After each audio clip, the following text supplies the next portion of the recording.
Hello dear divine souls, आपका अपने इस चैनल स्टारशीट शरण्या में बहुत बहुत स्वागत है। आई होप आप सब अच्छे होंगे।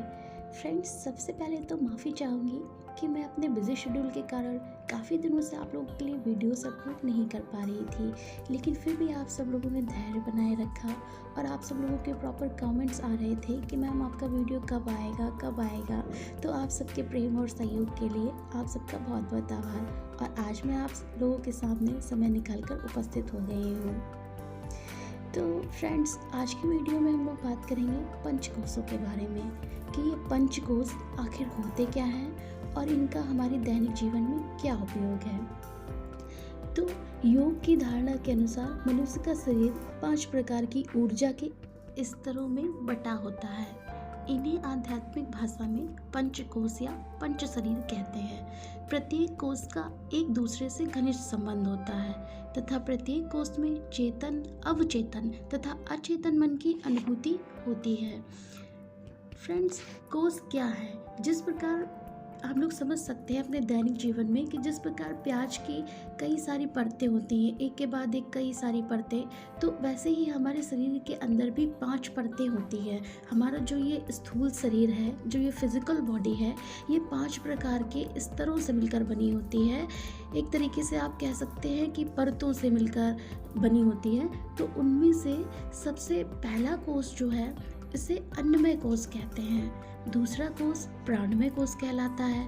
तीसरा कोश मनोमय कोश, चौथा कोश विज्ञानमय कोश और पांचवा और सबसे प्रमुख कोश आनंदमय कोश कहलाता है। इन 5 कोशों में हमारा शरीर बटा हुआ होता है।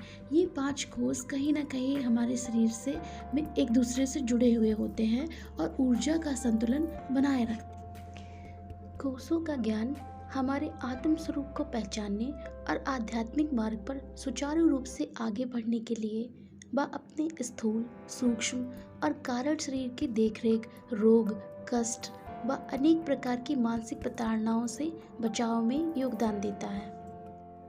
योग शास्त्र और आयुर्विज्ञान के अनुसार ब्रह्म से आकाश की उत्पत्ति हुई, आकाश से वायु की, वायु से अग्नि की और अग्नि से जल की उत्पत्ति हुई, जल से पृथ्वी की उत्पत्ति और पृथ्वी से औषधियों की उत्पत्ति, औषधियों से अन्न की और अन्न से विदेह की और विदेह से शरीर की उत्पत्ति हुई, जो ये हमारा पंचभौतिक शरीर या फिजिकल बॉडी है, इसकी उत्पत्ति हुई।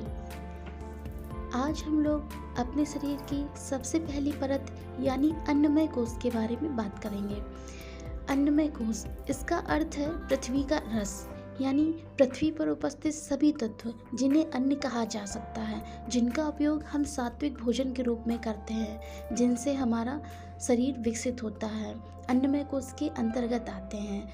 मृत्यु के उपरांत स्थूल शरीर यानी हमारी फिजिकल बॉडी तो नष्ट हो जाती है, लेकिन ये अन्न कोश नष्ट नहीं होता। इसके संस्कार और इसके गुण हमारी आत्मा में संचित बने रहते हैं। अन्नमय कोश का संबंध सीधे तौर पर हमारे स्वास्थ्य से है। अन्नमय कोश को कुछ विधियों के द्वारा व्यवस्थित रखा जा सकता है। अन्नमय कोश के अव्यवस्थित होने पर हमारा शरीर कई प्रकार के रोगों, पीड़ा, कष्ट और मानसिक प्रताड़नाओं आदि से घिर जाता है। अन्नमय कोश को व्यवस्थित रखने के क्रम में सबसे पहली विधि है व्यायाम। व्यायाम से हमारी फिजिकल बॉडी यानी हमारा स्थूल शरीर जागृत अवस्था में रहता है, जिससे हम अपना सारा काम एक्टिव होकर कर सकते हैं। दूसरी विधि है योग।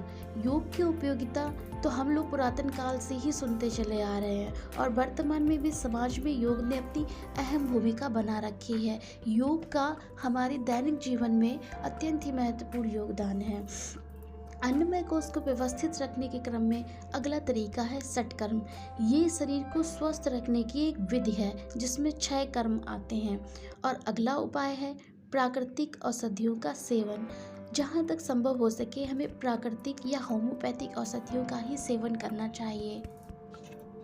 इन विधियों से हम शरीर में होने वाले अनायास रोग और पीड़ा से स्वाभाविक रूप से बच सकते हैं, जिसके माध्यम से अन्नमय कोश का विकास होता है। फ्रेंड्स, ये प्राचीन भारतीय आध्यात्म के डीप कॉन्सेप्ट्स हैं। ये अतुलनीय ज्ञान, ये अद्भुत खोजें हमारे ऋषि मुनियों ने हजारों वर्षों पहले कर ली थी। तब लोग इन बातों का महत्व और उपयोग समझते थे, लेकिन धीरे धीरे समय गुजरने के साथ ही इन पर जैसे धूल जमती चली गई हो। लेकिन कहीं ना कहीं हर जागृत आत्मा के मन में अब भी इन डीप स्पिरिचुअल कॉन्सेप्ट्स को लेकर जिज्ञासाएं बनी रहती हैं। एक बार फिर से हम सब समय की उस चौखट पर खड़े हैं जहां हमें खुद को रिन्यू करने की, खुद का बेस्ट वर्जन बनने की आवश्यकता है। वैज्ञानिक मानव ने नई नई मशीनें और कंप्यूटर्स तो बना लिए, निसंदेह जो अपने आप में अत्यंत सराहनीय कार्य है, लेकिन मानव निर्मित मशीनों के भाग दौड़ में हम भगवान द्वारा निर्मित मशीन यानी हम स्वयं अपना मैकेनिज्म और अपना सिस्टम भूल गए। हम ये भी भूल गए कि जैसे हमने मशीनें बनाई, एक एक पुर्जा, एक एक पार्ट जोड़कर, वैसे ही परमात्मा ने भी तो हमें बनाया है। कितना सोच समझकर, कितना समय लगाकर, कितना करीने से उसने हमारी रचना की है। हम अपनी मशीनों की प्रॉपर देखरेख रखते हैं, उन्हें समय समय पर हर आवश्यक चीज़ प्रोवाइड कराते हैं, लेकिन जो अपने अंदर की मशीन है, जो अपने अंदर का सिस्टम है, उसकी सफाई और प्रॉपर देखभाल कब करेंगे? हम सबके अंदर के सिस्टम पर ईर्ष्या, लालच, क्रोध, भय, तुलना, असमानता, धोखेबाजी जैसी कई धूल की परतें चढ़ गई हैं। उन्हीं परतों को पहचानने और उन्हें साफ करने की आवश्यकता हर किसी को होती है। तभी हम लोग एक शांतिमय और संतुलित जीवन की कल्पना कर सकते हैं। आई होप आप सबको ये वीडियो पसंद आया हो और आप सबके लिए कुछ उपयोगी साबित हुआ हो। फ्रेंड्स, आज के वीडियो में बस इतना ही। अगले वीडियो में हम लोग जानेंगे अपने द्वितीय कोष यानी प्राणमय कोष के बारे में। Thank you friends.